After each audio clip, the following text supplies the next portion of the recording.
start here. The soul, your soul, knows all there is to know all the time. There's nothing hidden to it, nothing unknown, yet knowing is not enough. The soul seeks to experience. You can know yourself to be generous, but unless you do something which displays generosity, you have nothing but a concept. You can know yourself to be kind, but unless you do someone a kindness, you have nothing but an idea about yourself. It is your soul's only desire to turn its grandest concept about itself into its greatest experience. Until concept becomes experience, all there is speculation. I have been speculating about myself for a long time, longer than the age of the universe times the age of the universe. You see then how young it is, how new is my experience of myself. I will tell you this way. In the beginning, that which is all there was, and there was nothing else. Yet all that is could not know itself, because all that is all there was, and there was nothing else. And so all that is was not. For in the absence of something else, all that is not. This is the great is not is, to which mystics have referred from the beginning of time. Now, all that is new, it was all there was. But this was not enough, for it could only know its utter magnificence conceptually, not experientially. Yet the experience of itself is that for which it longed, for it wanted to know what it felt like to be so magnificent. Still, this was impossible, because the very term magnificent is a relative term. All that is could not know what it felt like to be magnificent unless that which is not showed up. In the absence of that which is not, that which is not. The one thing that all that is knew is there was nothing else. And so it could and would never know itself from a reference point outside of itself. Such a point did not exist.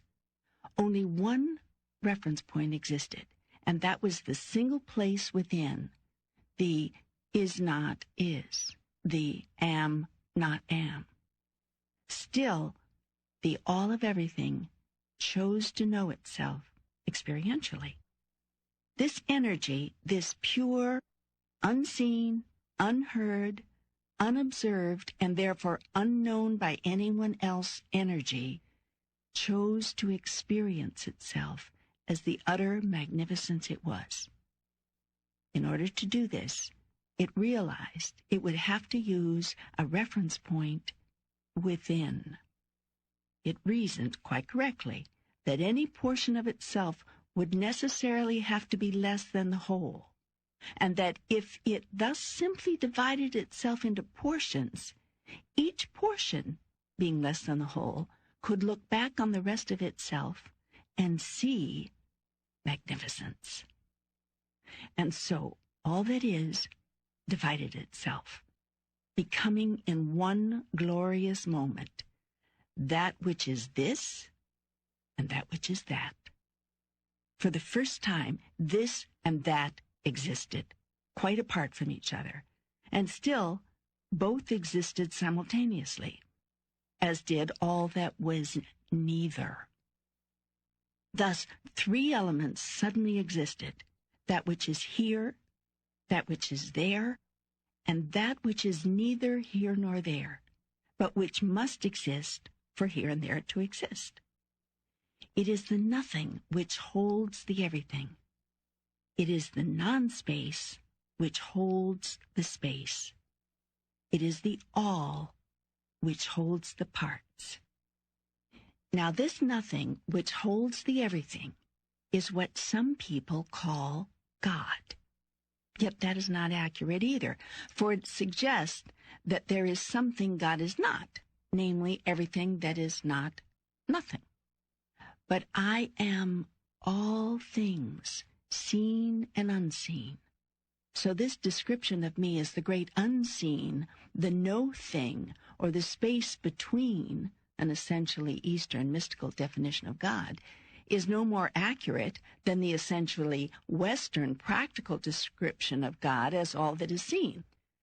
Those who believe that God is all that is and all that is not are those whose understanding is correct.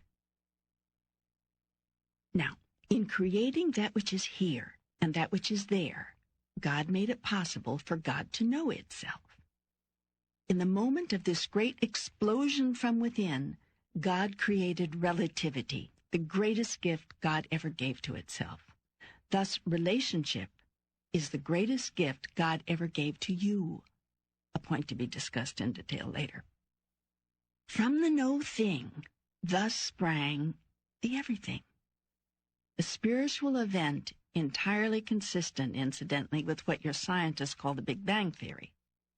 As the elements of all raced forth, time was created. For a thing was first here, then it was there, and the period it took to get from here to there was measurable. Just as the parts of itself which are seen began to define themselves relative to each other, so too did the parts which are unseen. God knew that for love to exist and to know itself as pure love, its exact opposite had to exist as well. So God voluntarily created the great polarity, the absolute opposite of love, everything that love is not, what is now called fear. In the moment fear existed, love could exist as a thing that could be experienced. It is this